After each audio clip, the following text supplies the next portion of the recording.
Normalmente, quando a gente pensa no colapso de uma grande estrutura, tipo uma estrutura complexa, a primeira imagem que vem na cabeça é sempre algo muito dramático e visível, né? É, tipo um terremoto abrindo umas fendas no chão, ou, sei lá, uma tempestade terrível destelhando tudo. Exatamente. Ou até um erro crasso na fundação mesmo, como um prédio que do nada desmorona simplesmente porque faltou cimento na base. O nosso instinto humano sempre busca a falha física. Aham. A gente quer ver onde faltou material, onde faltou engenharia. E há uma tendência enorme de procurar por uma escassez palpável. Com certeza. No mundo corporativo tradicional, bom, isso se traduz quase sempre na falta de capital. Sabe? Faltou dinheiro, a empresa quebra. É um raciocínio muito linear. É super fácil de contabilizar numa planilha, né? Fica ali no vermelho. Exato! Mas o grande mistério surge quando a gente tenta aplicar essa mesma lógica para o universo das organizações sociais. Nossa, e a história muda completamente. Muda muito, porque, tipo, muitas vezes o prédio cai, a poeira baixa, e aí quando o pessoal vai investigar os escombros, nota-se um negócio bem perturbador.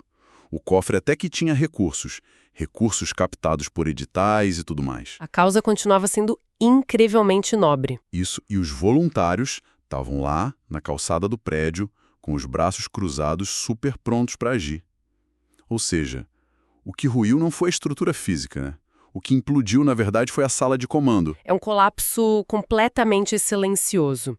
É uma crise tão profunda que corrói projetos maravilhosos por dentro, sem emitir nenhum alerta financeiro tradicional. Até que seja tarde demais. Exatamente. Quando percebem, já foi. E é por isso que o objetivo dessa nossa imersão profunda, aqui pelo A3Cast, que é o canal de áudio oficial da Academia do Terceiro Setor, é justamente dissecar essa implosão. Com certeza. Como membros da equipe da professora Maria Eduarda Torres, a nossa missão de hoje é extrair a essência de um problema que, cara, tira o sono de quem vive a realidade das ONGs. Tira mesmo.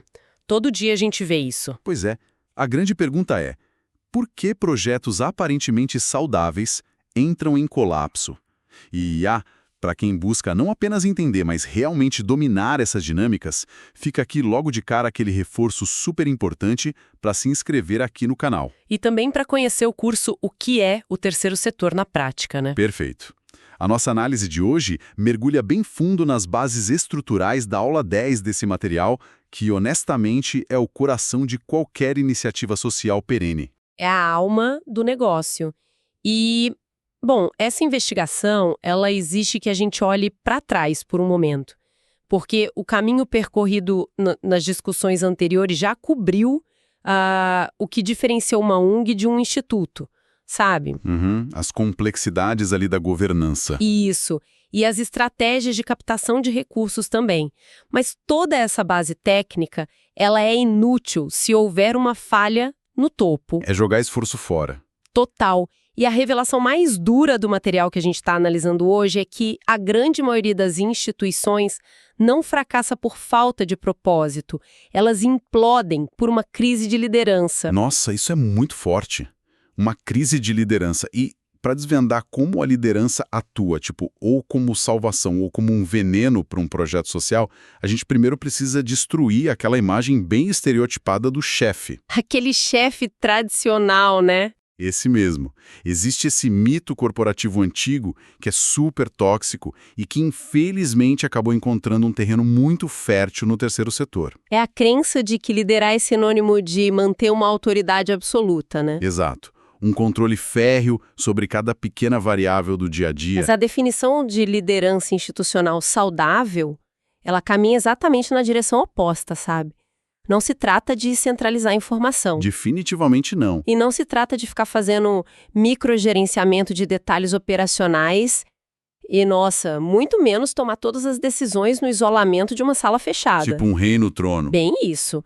O núcleo da liderança real é a capacidade de organizar pessoas, criar uma direção clara e proteger a missão da entidade contra desvios. Bom, vamos desempacotar isso porque a teoria sempre soa linda, né? Mas na prática, cria uma ilusão muito sedutora. A armadilha do dia a dia. Exato. Imagina um líder excessivamente centralizador. Ele olha para a própria agenda, vê que está ali trabalhando umas 16 horas por dia, Ele está aprovando desde a compra do pó de café até o relatório final super complexo para o Ministério Público. E aí ele pensa, nossa, a instituição tá super blindada, porque eu tô no controle de absolutamente tudo. E essa é uma falsa sensação de segurança absurda, né? É uma segurança que, na verdade, esconde uma fragilidade institucional avassaladora. Porque esse comportamento centralizador, muitas vezes ele nasce de um puro instinto de sobrevivência. Verdade, a pessoa está ali no desespero. Sim, no primeiro ano de uma associação de bairro, por exemplo, não tem orçamento para contratar gestores. Então o fundador faz tudo mesmo, ele varre o chão, ele assina os cheques, porque, se ele não fizer, a causa morre ali mesmo. O colapso ocorre quando a organização atinge lá o 5º ano de existência, o 10º ano, e o cara continua operando no mesmo modo de sobrevivência do dia 1. Exatamente. A chave não vira. Olha, uma analogia ajuda muito a gente a visualizar o tamanho do perigo aqui. Eu adoro suas analogias, manda ver. Imagina que esse líder centralizador, ele seja tipo uma pilastra única, feita de concreto purinho, segurando sozinha um teto gigantesco. Nossa, uma imagem tensa. Sim. Quem olha de fora, bate palmas para o sacrifício. Nossa, olha o peso que essa pilastra consegue sustentar. Mas, cara, qualquer arquiteto diria que isso é um pesadelo estrutural, sabe? É um desastre esperando para acontecer. Exato.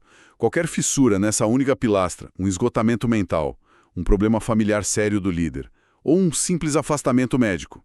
E, bum, o teto inteiro desaba sobre todo mundo. E sabe o que é o aspecto mais aterrorizante dessa pilastra única? O quê? Não é nem só a iminência da rachadura. É o fato de que, quando ela racha, ninguém mais ali dentro do prédio sabe onde está a planta baixa para tentar fazer o reparo. Nossa, genial isso. É verdade. Se o líder adoece, ninguém na equipe tem a menor ideia de qual é a senha do portal de transparência, ninguém tem o contato direto no WhatsApp daquele maior doador, sabe? Ninguém sabe mediar aquele conflito crônico que surgiu lá na equipe de campo. A operação simplesmente entra em paralisia imediata. A máquina trava na hora. Mas aqui eu preciso fazer um pouco o papel de advogado do diabo, tá? Trazer a realidade brutal do terceiro setor para a mesa. Vá, manda o desafio. A gente sabe que muitas vezes o CPF do presidente da ONG está atrelado ao CNPJ. E se um voluntário ou alguém da equipe comete um erro grave ali na prestação de contas de um edital público... A diretoria responde legalmente. Sim. Pode responder até criminalmente por improbidade, né? Então, diante de um risco jurídico desse tamanho, como é que você pede para a pessoa não microgerenciar? Delegar nesse contexto aí soa tipo um salto no escuro sem paraquedas. Olha, esse é sem dúvida o maior bloqueio psicológico dos fundadores. É o medo puro. E a resposta para isso passa por entender a diferença brutal, mas muito clara, entre delegar e abdicar. Essa distinção é fundamental. Total. Porque abdicar é pegar uma tarefa super complexa, entregar na mão de alguém que não tem preparo nenhum, fechar os olhos e, rezar pelo melhor. Largar na mão de Deus. Exato, isso sim é um risco jurídico e operacional gigante. Mas delegar é outra história. Delegar é construir processos, sabe? É criar pontos de checagem, fazer auditorias internas simples no dia a dia e investir tempo de verdade na capacitação de quem vai executar aquilo. É dar a ferramenta antes de cobrar o resultado. Perfeito. A liderança compartilhada, ela não significa que o presidente da ONG deixe de ser o responsável perante a lei. Significa que ele estruturou uma máquina tão boa que ela não depende mais só dos olhos dele para funcionar direitinho. É a maior prova de maturidade do projeto, né? Sem dúvida. E essa tentativa de compensar a falta de estrutura com a onipresença do líder acaba levantando um outro fantasma enorme nas nossas análises. Porque, no começo de tudo, não existem manuais operacionais. Não, é só paixão. Exato. Há apenas a paixão ardente ali de quem fundou a causa. O que traz à tona um dos pontos mais perigosos que o material aponta, sabe? A confusão entre liderança real e puro carisma. Essa confusão é clássica. É a crença de que uma personalidade magnética é suficiente para sustentar o barco no longo prazo. É que carisma, ele é muito frequentemente confundido com capacidade de gestão. E são coisas completamente diferentes. Água e vinho. Total. Uma pessoa pode ser, tipo, incrivelmente persuasiva no palco, sabe? Aquela pessoa capaz de arrancar lágrimas da plateia inteira contando a história triste e linda da instituição. Todo mundo de pé aplaudindo. Aham. E ainda assim, essa mesma pessoa ser totalmente incapaz de organizar um cronograma básico de atividades ou de mediar um conflito interno sem gerar um monte de ressentimentos. Instituições maduras não sobrevivem baseadas apenas num discurso emocionado de alguém. Mas aí tem um contraponto inevitável também, né?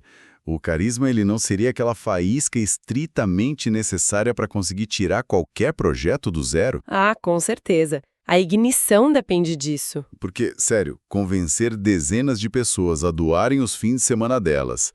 Às vezes a galera tira dinheiro do próprio bolso para ir lá pintar o muro de um abrigo, ou sair distribuindo alimento de madrugada debaixo de chuva. É um esforço monumental. E isso exige um nível de magnetismo por parte do líder que é quase irracional.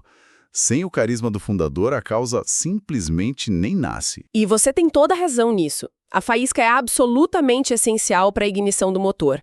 Mas o erro fatal, que acaba destruindo essas iniciativas no longo prazo, é tentar manter o carro rodando 1000 quilômetros usando só faísca. Nossa, o motor funde. Funde é na hora. A paixão inspira o primeiro passo, né? Ela congrega aquelas primeiras pessoas em volta da fogueira. Mas o que mantém um doador grande investindo lá no 3º, 4º ano da ONG não é mais a lágrima do fundador. É o quê? É a planilha, né? É o relatório de impacto transparente, bem feito.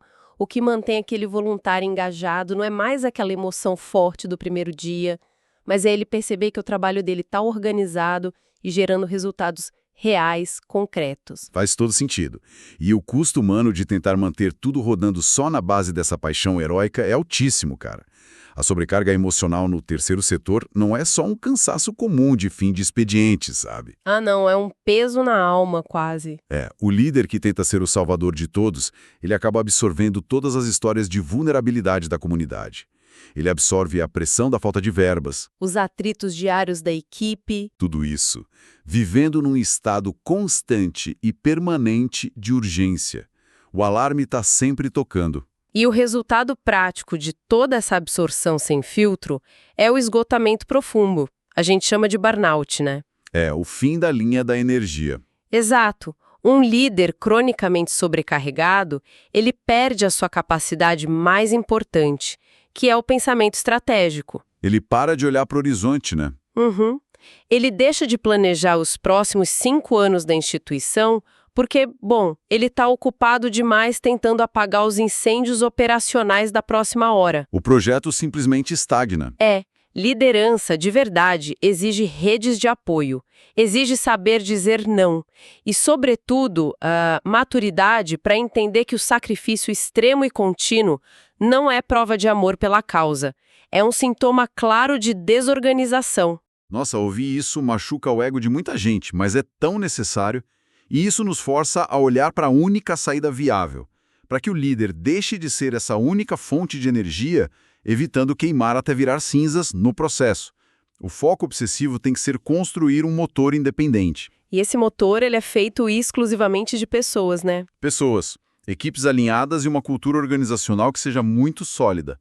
Mas aí o desafio é que equipes fortes não surgem por geração espontânea, simplesmente porque, o propósito da ONG é lindo e bonitinho. Exige-se muita intencionalidade nesse processo. Ninguém ali vai adivinhar o que precisa ser feito. Do famoso óbvio precisa ser dito. Exatamente. A análise mostra que aquele atrito interno chato nasce, na esmagadora maioria das vezes, simplesmente da falta de clareza de papéis. De não saber de quem é a bola. Isso, quando ninguém sabe exatamente onde começa e onde termina a sua própria responsabilidade, aí o que reina é a suposição.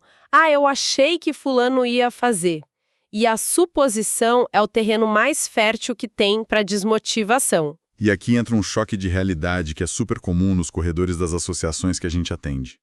É muito frequente você escutar o líder reclamando tipo, ninguém faz direito, o voluntário não tem compromisso nenhum, então deixa que eu mesmo faço e resolvo logo. Nossa, o que mais tem é gente falando isso. Só que, ao investigar a fundo, a gente percebe que esse mesmo líder nunca investiu nem 2 horas do tempo dele para treinar ninguém. E aí a conta não fecha, né? Mas tem o grande dilema que eles sempre trazem. Como é que eu vou gastar energia treinando alguém que vem aqui doar só 2 horinhas por semana e corre o risco de sumir no mês que vem? Para eles parece um esforço inútil. Mas essa é a armadilha do curto prazo, sabe? A resposta para isso está no microtreinamento e na padronização de tarefas que são simples. O nível de treinamento, ele precisa ser proporcional à complexidade e ao risco daquela tarefa. Como assim? Dá um exemplo prático pra gente. Tipo assim, um voluntário que vai só organizar aquele estoque de roupas doadas no fim de semana. Ele não precisa de uma imersão de 5 dias. Ele precisa de instruções visuais claras, sei lá, um manual de 1 página colado na parede com o passo a passo. Um fluxograma simples, né? Perfeito. Já um membro da equipe que vai lidar com dados super sensíveis das famílias atendidas pela comunidade, aí sim, esse requer um processo de integração bem profundo e rigoroso. Entendi. A régua muda dependendo do risco. Está executando, sabe? É de quem não forneceu as ferramentas ou não definiu os limites claros para essa execução. Aqui é que a coisa fica realmente interessante, sabe? Porque toda essa dinâmica que você explicou de como os erros são tratados lá dentro, de como as tarefas são divididas, de como as pessoas interagem umas com as outras, tudo isso cria o que a gente chama de cultura organizacional. É o clima invisível da coisa toda. Isso. E eu gosto de falar que a melhor forma de entender o que é essa tal de cultura é encará-la como a força da gravidade dentro da instituição. Ah, como assim? Tipo, ninguém vê a gravidade, né? Ninguém toca nela. Não tem um documento oficial chamado A Gravidade da Nossa ONG, assinado e registrado em cartório. Aham. Mas é ela que dita como as coisas caem, como o peso das responsabilidades é distribuído e o que é que se sustenta em pé no fim do dia. Nossa, essa analogia da gravidade é muito, muito precisa. Porque a cultura, ela age de forma implacável, seja ela intencional ou não, sabe? Ela sempre está lá. Sempre. Pensa no seguinte: se o projeto perde o prazo de entrega de um edital importantíssimo que ia trazer uma verba gigante. Uma tragédia. Sim. E aí a reação do líder é imediatamente procurar um culpado para humilhar publicamente na reunião de equipe. Pronto, essa é a cultura daquela ONG. O medo se torna a força da gravidade local. Ninguém vai querer inovar ou arriscar nada nesse lugar. Exatamente. Por outro lado, se a liderança absorve o golpe inicial, reúne o time, não para bater, mas para analisar onde que o processo falhou e como eles podem criar salvaguardas para não errar no próximo edital, a cultura que se estabelece aí é a da segurança psicológica. Que é onde a magia acontece, né? E se a gravidade desse projeto for baseada só no medo, naquela urgência caótica o tempo todo, ou na desvalorização constante de quem está ali só tentando ajudar, o talento simplesmente flutua e vai direto para fora da porta. As pessoas boas vão embora rápido. Vão mesmo. Retenção em projetos sociais, cara, onde muitas vezes os salários são bem menores do que lá no mercado corporativo, ou às vezes o salário sequer existe, porque é tudo voluntário, essa retenção depende puramente desse ambiente invisível que você descreveu. É a única moeda de troca em muitos casos, né? Exato. Pessoas só dedicam suas vidas, seu tempo precioso, a locais onde existe um respeito real, onde a clareza de propósito é forte e onde a valorização humana de fato acontece. E quando a cultura é forte de verdade, ela age como se fosse o sistema imunológico da instituição. Ela repele esses comportamentos tóxicos e resiste a crises externas bem severas, tipo, cortes bruscos de financiamento do governo. Fica casca grossa. Fica. E quando a equipe atinge esse grau de coesão e maturidade, aí o projeto está finalmente pronto para enfrentar o seu desafio ético, que é, de longe, o mais complexo de todos. Lá vem bomba. Qual é? É o momento de olhar para o futuro lá na frente, sem a presença daquela pessoa que fundou tudo. O temido, assustador planejamento de sucessão. Vixe, aí a gente entra direto num terreno minadíssimo de ego, né? Nossa, demais. Falar sobre ser substituído mexe de um jeito muito profundo com a identidade de qualquer fundador, porque o cara deu o sangue ali. Exige uma dose colossal de humildade do líder trabalhar ativamente todos os dias para tornar a si mesmo obsoleto na operação diária. É remar contra a própria vaidade, muitas vezes. Sim. O líder centralizador, ele cultiva a dependência da equipe justamente para se sentir indispensável. Ele tem aquela crença de que, se a ONG parar de funcionar sem ele lá, Isso prova a importância gigante que ele tem para o mundo. É quase que um troféu bem distorcido, sabe? E é um troféu que custa literalmente a vida da instituição. Porque, olha, não preparar uma sucessão não é considerado só uma falha técnica de gestão não, tá? O material é claro. Isso é classificado como uma grave falha ética. Ética. Nossa, explica isso melhor. É o seguinte, se o projeto social existe para resolver um problema que é crônico ali na comunidade, sei lá, fome, falta de educação, permitir que essa solução vital dependa exclusivamente da saúde, do bom humor e da presença de um único indivíduo, isso é ser muito irresponsável com todas aquelas pessoas vulneráveis que dependem daquele serviço todo dia. Caramba! Colocando dessa forma é uma negligência mesmo. Mas, novamente, sempre surge aquela dúvida super prática de quem está ouvindo a gente, da nossa audiência. Imagino qual seria a dúvida. Se o fundador começa a se afastar um pouquinho, tipo a transferir decisões mais críticas para o conselho administrativo ou para os coordenadores ali da ponta, não existe um risco real de a equipe interpretar isso como um abandono?